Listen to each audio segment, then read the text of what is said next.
Okay.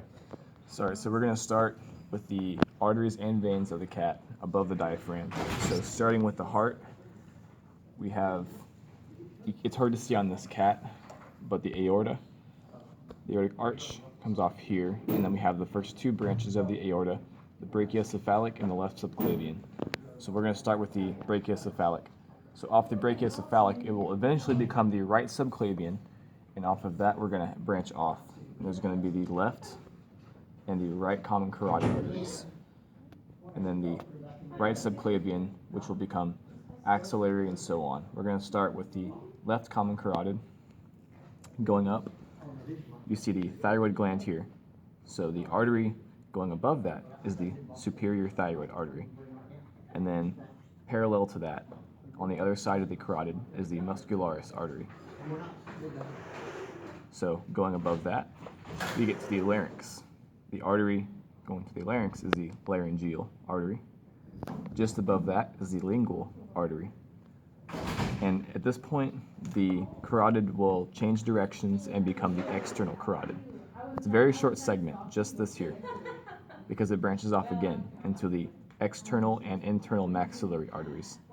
At this point, the external maxillary will branch off with the parotid. See the parotid gland here? That's how you know this is the parotid artery. We'll keep going up and become the labial artery, and up here, the submental artery, which goes to the chin. So going back down here, that was the pathway for the head, the cephalic part of the brachiocephalic. So now we're going to go to the brachial part. So you have the subclavian under the clavicle. Once you get past that region, it becomes known as the axillary artery because it's in the armpit region. At this point, we'll go over here. At this point, the axillary will branch off into two different paths. The subscapular goes to the scapula, and then the brachial, which goes to the arm. And over here, you can see this is all brachial right here. This whole artery is brachial. And then it's going to keep going up the arm until it eventually will branch off and fork into two. There's the radial and the ulnar artery. So it's going to be it for up here. And don't let me forget, off of the brachiocephalic, or both subclavians, we have the internal mammary artery, known as lima and rima. This one is rima, and this one is lima. So that's going to be it for above the heart. Also, on the side, we have two arteries here. So on this dividing line, we have the esophageal and the intercostal arteries. Pretty easy to see here. So that's going to be it for arteries above the diaphragm. So then we're going to go on to veins. So starting back with the heart, we have the superior vena cava, and off of that we're going to have the sternal vein. So this one would go into the sternum, but the sternum has been removed. Off of this will branch off into the brachiocephalic.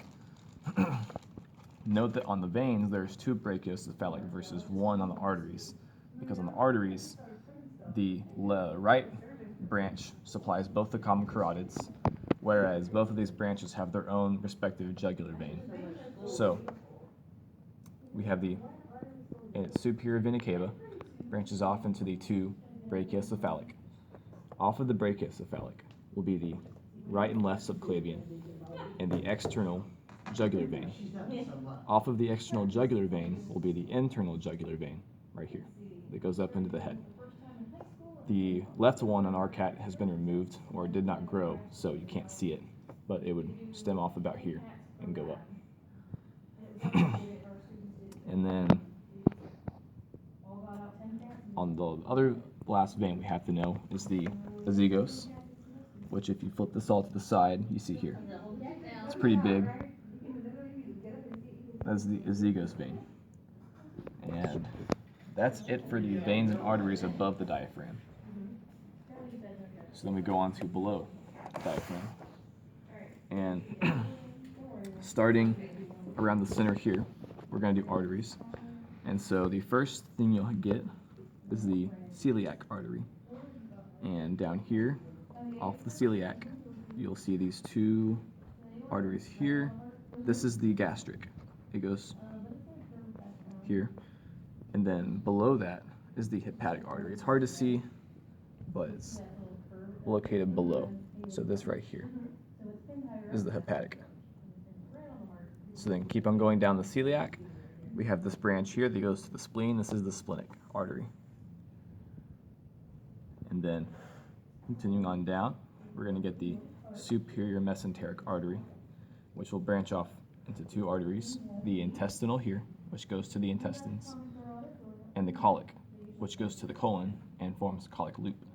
And it's going to meet down here with the inferior mesenteric, right here. One big loop. And then off of the inferior mesenteric, we're also going to have the superior hemorrhoidal artery. And so that's going to be that side here. Also, we have the renal artery and vein that goes to the kidney. That one's pretty big.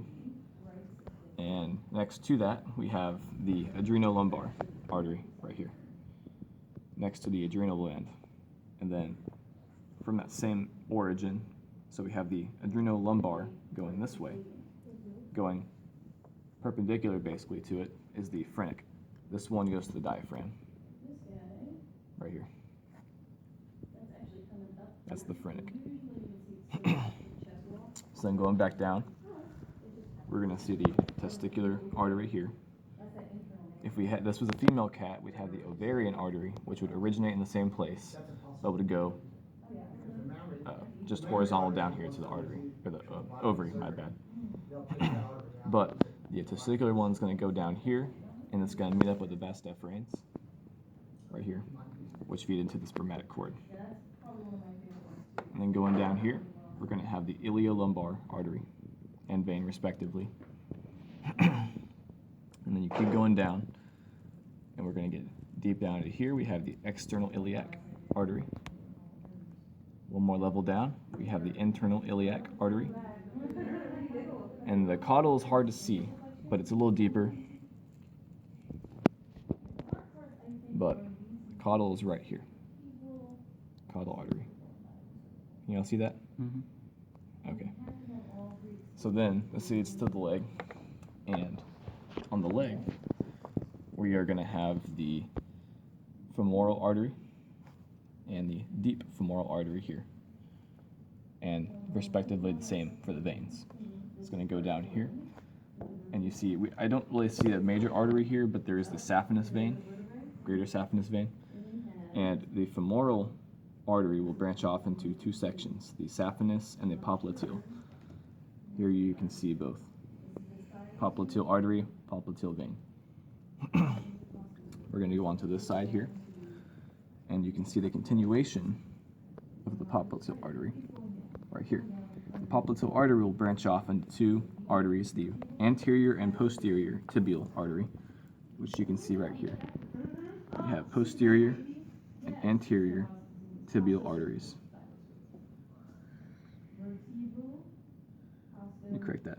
This is the posterior tibial here, and the anterior will be here.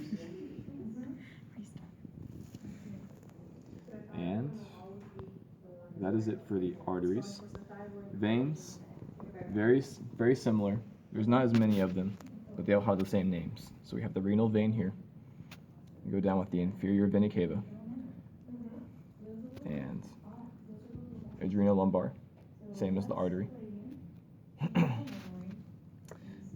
Iliolumbar vein here. You can see a little better on this side, right here. Iliolumbar, artery and vein. And then going back into the leg, again we have femoral, deep femoral in here, saphenous, and popliteal. And that is all for the veins and arteries below the diaphragm.